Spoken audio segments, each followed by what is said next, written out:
Teresa, your host for tonight. Six special guests will be joining us virtually as they will share some inspiring facts about their organization. Our first guest will share their organization's basic information. Let us all welcome Miss Anya Nuevo. As an intergovernmental economic organization that has almost 62 years of long run, let me discuss to you our brief history. Originally, OECD is called Organization for European Economic Cooperation or OEEC. OEEC started in 1948 to run the Marshall Plan to reconstruct the Europe after World War II. Its goal is to help the European government to recognize their economic interdependence. In this way, it was one of the roots of European Union. After the Marshall Plan, Canada and United States joined the OEEC nations, which then created the OECD on December 14, 1960. And we went on full force on the September 30, 1961. Organization for Economic Cooperation and Development, or OECD, is an international organization that works to build better policies for better lives. We are an intergovernmental economic organization that have 38 member countries. These countries discusses and develop economic and social policies. Our 38 member countries describes themselves as committed to democracy and the market economy, providing a platform to compare policy experiences, seek answer to common problems, identify good practices, and coordinate domestic and international policies of its members. Our second guest, she will share the organization's role. Let us all welcome Miss Dilara. Our role is to provide a unique forum in which where the governments of 37 democracies with market-based economies collaborate with each other to develop policy standards and to promote sustainable economic growth.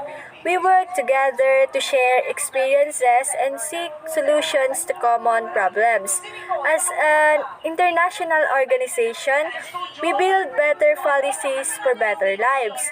Our goal is to shape policies that foster prosperity, equality, opportunity, and well-being for all. Our next guest will tell more about the organization's contribution to globalization.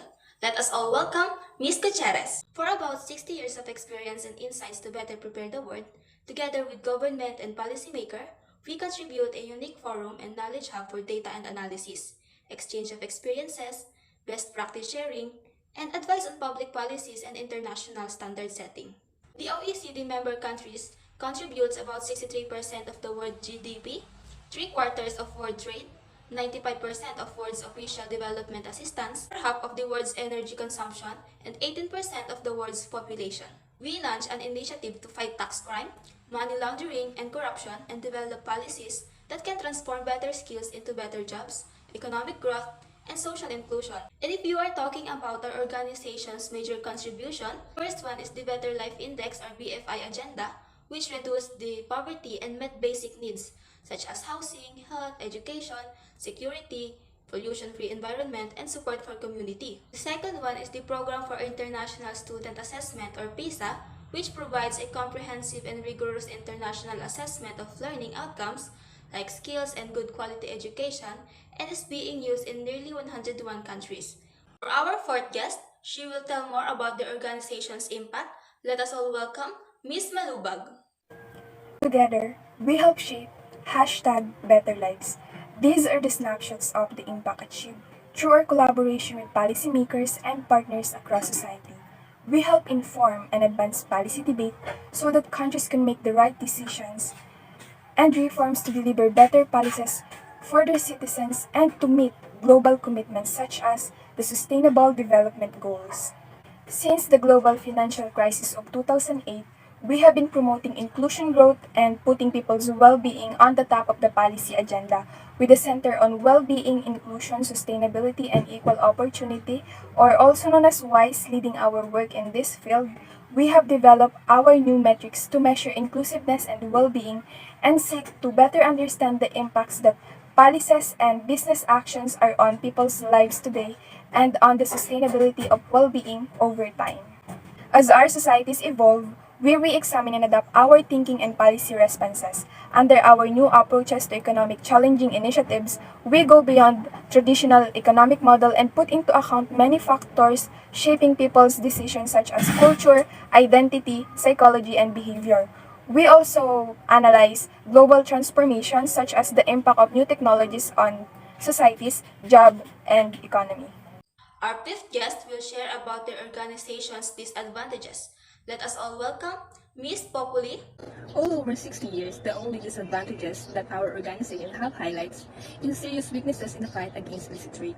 It is characterized by having inconsistent penalties, insufficient checks on small parcels, and a lack of information on shipments in free trade zone, which allow criminal networks to traffic billions of dollars worth of fake and prohibited goods each year. But today, our organization already introduced a new phase its effort to help the governments counter this enforcement gaps and better protect consumers and businesses. For our last guest, she will share their organization's advantage.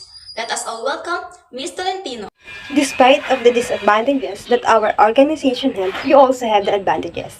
At Organization Economic Cooperation and Development, we provide governments with analysis and comparable statistical data and policy content to help them build targeted messages that will make those members benefits more. Our organization also know the political cycle has a strong influence on the progress of structural reforms. This reform is not always be political liabilities, but also it can be political asset. We also have identified a number of triggers to facilitate reform and helping government build around macroeconomic framework. Based on empirical knowledge, the OECD has also developed a benchmarking exercise to measure how much progress countries have achieved in the reform. We work as a partners with the government and private actors in developing countries to create a sustainable world where every person has the opportunity to live healthy and productive life. The OECD is a global policy forum that promotes policies to preserve individual liberty and improve the economic and social well-being of people around the world. I think that's all for tonight. Thank you very much to our guests and to everyone who watched. I hope all of you are at peace learning more about OECD. Goodbye and see you next time.